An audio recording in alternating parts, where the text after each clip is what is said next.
شفیق صاحب کا کراچی سے۔ وہ پوچھتے ہیں قربانی کا جانور خریدنے کے بعد گھر لاتے ہوئے گاڑی کے اندر پچھلی ٹانگ زخمی ہو گئی ہے،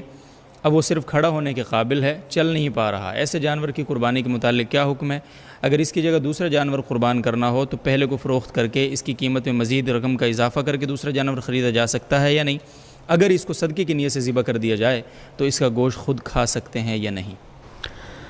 جانور لاتے ہوئے اگر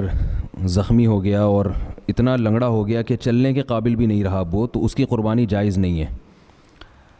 لہذا اب اختیار ہے کہ آپ چاہیں اس کو بیچ دیں، چاہیں اس کا گوشت صدقہ کر دیں۔ اگر صدقہ کرتے ہیں تو خود بھی کھا سکتے ہیں، پورا جانور بھی خود کھا سکتے ہیں، آپ پورا جانور کسی کو کھلا بھی سکتے ہیں، جیسے چاہیں کریں آپ، سب جائز ہے۔ البتہ بیچنے کی صورت میں اگر آپ نے اس جانور کو بیچ دیا تو نیا جانور جب آپ لیں گے تو آپ کو جو اس میں نفع ہوا ہے، یعنی جانور آپ یا تو اتنی ہی قیمت کا لیں جتنا میں آپ نے پہلا جانور بیچا ہے، اور اگر آپ اس سے کم قیمت پہ نیا جانور لیتے ہیں تو اضافی جو آپ کو نفع ہوا ہے وہ نفع آپ کو صدقہ کرنا پڑے گا۔ یہ جو میں نے حکم بیان کیا یہ مالدار آدمی کا ہے، یعنی اس آدمی کا حکم ہے جس پر قربانی واجب تھی، اور ایک غریب آدمی ہے جس پر قربانی واجب نہیں تھی، وہ اگر جانور لا رہا ہے اور جانور کی ٹانگ ٹوٹ گئی اور اتنی جانور زخمی ہو گیا کہ اب چلنے کے قابل نہیں ہے، تو غریب آدمی اسی جانور کو بھی قربان کر سکتا ہے۔ تو یہ مسئلہ ہے کہ جانور لاتے ہوئے اس میں کوئی ایسا عیب پیدا ہو گیا، لیکن یہ یاد رکھیے کہ اگر جانور کو ذبح کرنے کے دوران کوئی عیب پیدا ہو گیا،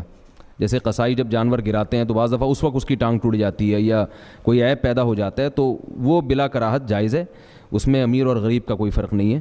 طارق مسعود صاحب سے محمد عامر صاحب پوچھتے ہیں قربانی کے جانور میں پہلے 6 لوگ شریک تھے، بعد میں 7ویں آدمی کو شریک کیا جا سکتا ہے؟ جی اگر صورتحال یہ تھی کہ جانور 6 آدمیوں نے مل کے خریدا قربانی کی نیت سے، خریدتے وقت ان کی نیت تھی قربانی کرنے کی، اب اس کے بعد 7ویں آدمی کو وہ شریک کر رہے ہیں، تو ظاہر ہے ان کی بچت ہو رہی ہے،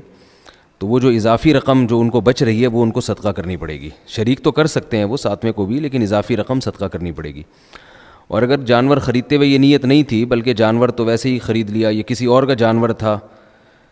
تو اب یہ نیت کر رہے ہیں کہ ہم اس میں 6 حصے کر لیتے ہیں، تو پھر اس میں 7ویں آدمی کو وہ شریک کر سکتے ہیں، وہ اضافی رقم کوئی صدقہ نہیں کرنی پڑے گی ان کو۔